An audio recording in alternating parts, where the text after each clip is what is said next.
Shalom, selamat pagi Bapak Ibu Saudara yang dikasihi Tuhan Yesus Kristus. Selamat kita berjumpa kembali dalam renungan pada pagi hari ini.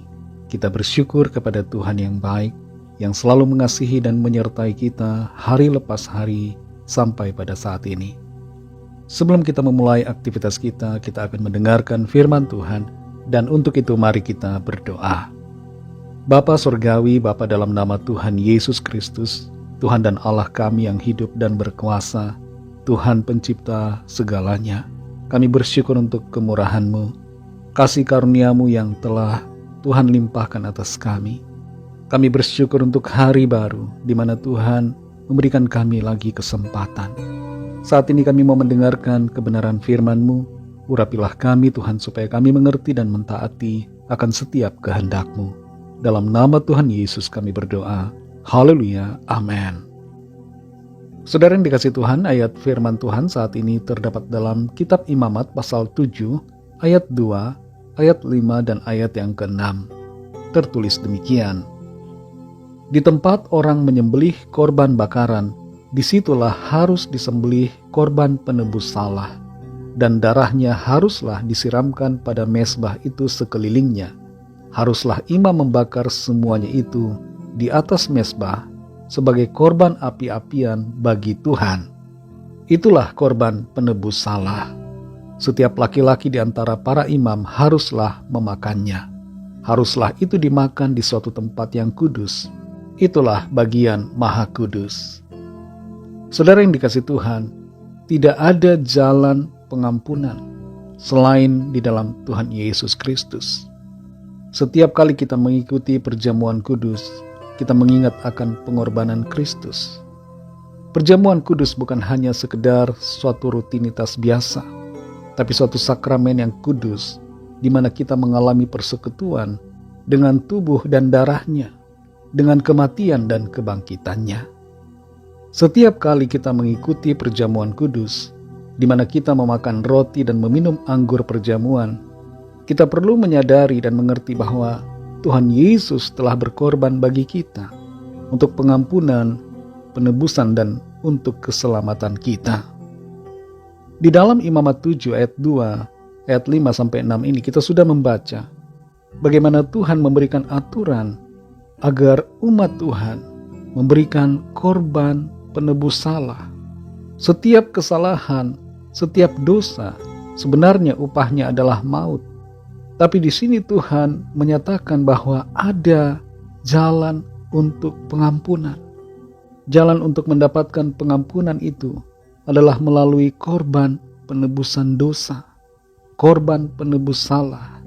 Dan di dalam perjanjian lama ini, yang menjadi korban penebus salah adalah seekor binatang yang tidak bercacat, yaitu seekor lembu, kambing atau domba. Tapi pada hakikatnya, binatang tidak dapat menebus segala dosa manusia. Korban binatang di dalam perjanjian lama sekali lagi hanyalah gambaran akan korban Kristus yang sempurna. Tuhan Yesus Kristus adalah korban penebus dosa kita yang sempurna. Mengapa sempurna, saudara? Karena Tuhan Yesus adalah pribadi yang tidak berdosa. Dia adalah Allah yang suci yang datang sebagai manusia. Dan sebagai manusia dia juga suci, tanpa dosa. Sehingga dia menjadi satu-satunya pribadi yang sempurna, yang layak untuk menebus kita. Menebus segala dosa kita. Dan membebaskan kita dari penghukuman maut yang kekal. Di dalam perjanjian lama, korban penebus salah harus terus dilakukan berulang kali. Karena tidak ada satupun korban yang cukup sempurna untuk menghapus dosa sepenuhnya. Tapi ketika Tuhan Yesus datang, dan ketika ia berkorban bagi kita di atas salib, ia menjadi korban yang sempurna dan korban yang terakhir. Di dalam Ibrani 9 ayat 12 tertulis, dan ia telah masuk satu kali untuk selama-lamanya ke dalam tempat yang kudus, bukan dengan membawa darah domba jantan dan darah anak lembu, tetapi dengan membawa darahnya sendiri. Dan dengan itu ia telah mendapat kelepasan yang kekal. Di ayat-ayat selanjutnya kita dapat baca bahwa betapa lebihnya darah Kristus yang telah tercurah dibandingkan dengan darah domba jantan ataupun darah lembu. Betapa lebihnya darah Kristus, betapa lebih mulia, betapa lebih sempurna darah Tuhan Yesus Kristus yang telah tercurah di atas salib untuk menyucikan dan untuk menebus segala dosa-dosa kita. Dalam Imamat 7 ayat 2, 5 dan 6 ini kita baca bahwa para imam memakan korban penebus salah itu. Darahnya disiramkan di sekeliling mezbah. Setiap kali kita melakukan perjamuan kudus, kita memakan roti dan anggur sebagai lambang tubuh dan darah Kristus. Dan dengan demikian kita mengalami persekutuan dengannya, dan kita mendapatkan pengampunan oleh anugerah-Nya. Saudara yang dikasihi Tuhan, hanya ada satu jalan untuk mendapatkan pengampunan, yaitu melalui Tuhan Yesus Kristus yang telah berkorban di atas kayu salib. Kalau ada di antara saudara yang belum percaya kepada Tuhan Yesus, mari buka hati saudara dan percayalah kepadanya, agar saudara menerima pengampunan dan memperoleh anugerah, keselamatan dan hidup yang kekal. Ikutilah doa saya. Tuhan Yesus, aku percaya Engkau adalah Tuhan dan Juru Selamat. Engkau adalah Allah yang telah datang sebagai manusia untuk berkorban bagi keselamatan saya. Engkau telah mati disalibkan, bangkit pada hari yang ketiga, naik ke sorga dan akan datang kembali di akhir zaman untuk menghakimi orang-orang yang hidup dan yang mati, dan untuk menyelamatkan setiap orang yang percaya kepadamu. Aku terima Engkau Tuhan Yesus dalam hidupku. Pimpinlah aku Tuhan mulai sekarang dan seterusnya sampai selamanya. Amin. Bagi saudara yang baru saja percaya kepada Tuhan Yesus Kristus, teruslah belajar firman Tuhan, bacalah Alkitab dan berilah diri saudara dibaptis. Layanilah Tuhan dan setialah sampai akhir hidup saudara di bumi ini. Bagi saudara semua pendengar renungan hari ini, mari kita berdoa.